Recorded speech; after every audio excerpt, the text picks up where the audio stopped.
дар мавҷ барномаи иттилоотии хабар.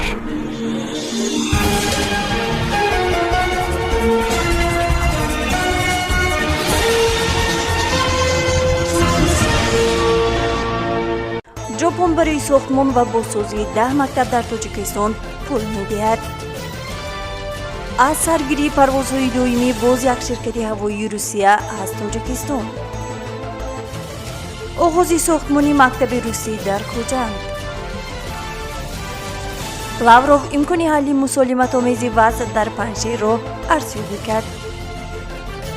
پنجشیر سقوط کرد. واکنش احمد مسعود. با شرح بیشتر این خبر و رویدادها با شما هستم مرتبه رحمان و سلام.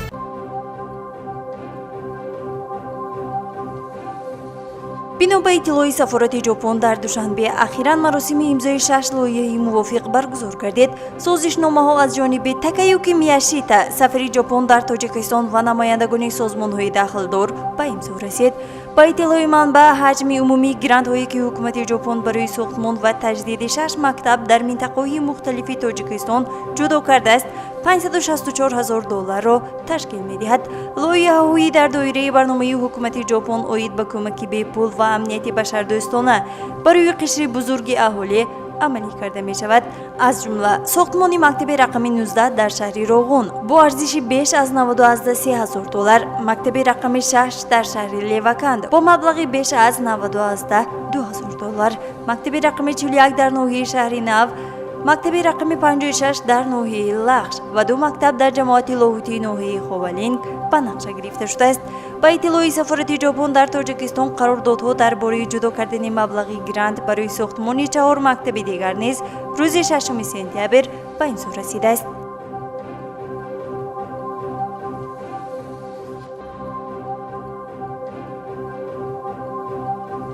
شرکت اورالسکی آویالینی پروازهای مقرری را از شهرهای روسیه به تاجیکستان از سر گرفت. اطلاع داده از دفتر مطبوعاتی این شرکت هوایی معلوم شده است که در فصل تیر ماه هواپیماهای اورال ایرلاینز به ژوکوفسک، سنت پترزبورگ، اکاترینبورگ، اوفا، نووسیبیرسک، پرم، قزان، روستوی-ل-دون، سامارا، کراسنویارسک، نوگورود از دوشنبه خوجند اینچنین کلوب پرواز خواهند کرد. این شرکت علاوه کرده است که مسافرانی که از روسیه پرواز میکنند به تاجیکستان لازم ندارند سند آلوده نبودن به کرونا ویروس را پیشنهاد نمایند. شهرداری خوجند برای مکتب روسی با امکان قبول بیش از 1200 طالب علم 2.8 هکتار زمین جدا کرده است. عبدالمبین ایسایف مدیر شعبه معماری و شهرسازی حکومت خوجند در صحبت با سپوتنیک تاجیکستان گفت کارهای ساختمانی مکتب نوی روسیه در محله هشت خوجند آغاز گردیده است. برای بنیاد مکتب معاصر روسی در خوجند مزایده برگزار گردیده شرکت نوراب برنده شده است. این شرکتی است که کارهای ساختمانی در نیروگاه برقی نورگ را به اجرا رسانیده است. اظهار داشت ایسایف. بنیای مکتب روسی در خوجند از 3 آشیانه عبارت بوده. در کنار آن میدان فوتبال، والیبال، بسکتبال و دیگر نمودهای ورزش در نظر داشته شده است. در داخل مکتب بنیاد تالار زمستانه ورزشی و حوض شناوری به نقشه گرفته شده است. عبدالمبین ایسایف تاکید نمود که ساختمان مکتب نو از جانب روسیه تا ماه آگوست سال آینده به انجام رسانیده شده. شروع از ماه سپتامبر سال 2022 در رو برای طالب علمان تاجیک باز خواهد کرد. ساختمان مکتب ها از جانب روسیه در 5 شهر تاجیکستان دوشنبه، خوجند، باختر، کولوب و ترسونزاده در نظر است. قرار است در این مکاتب به حساب آموزگاران از فدراسیون روسیه آموزگاران تاجیکستان نیز به کار جلب کرده شوند. خوانندگان از تمام شهر و نواحی کشور طبق آزمون قبول کرده می شوند و تعلیم طبق معیاری قبول شده در روسیه راه اندازی خواهد شد.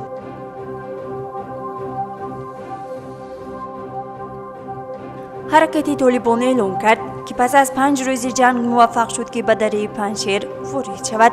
طالبان ادعا دارند که به پریان بزرگترین ولسوالی این ولایت وارد شدند و مرکز آن را اشغال نمودند. دلیل سقوط پریان را این گفتند که والی نام نهادی طالبان در این ولایت زاده این ولسوالی به نام مولوی عبدالعلی بوده است.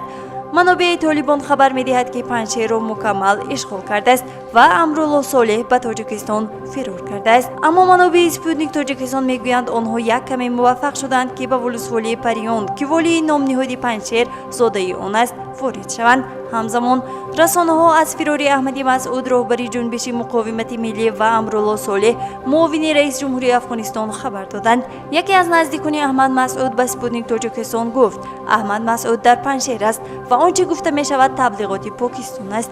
این دروغ است. اشغال پنجشیر روزی آخرین ما در زندگی خواهد بود. این حرف راهبری ماست، گفت او. همزمان نزدیکان امرالله صالح نیز یک نواره را در اختیار اسپوتنیک تاجیکستان قرار دادند که موصوف میگوید در پنجشیر است.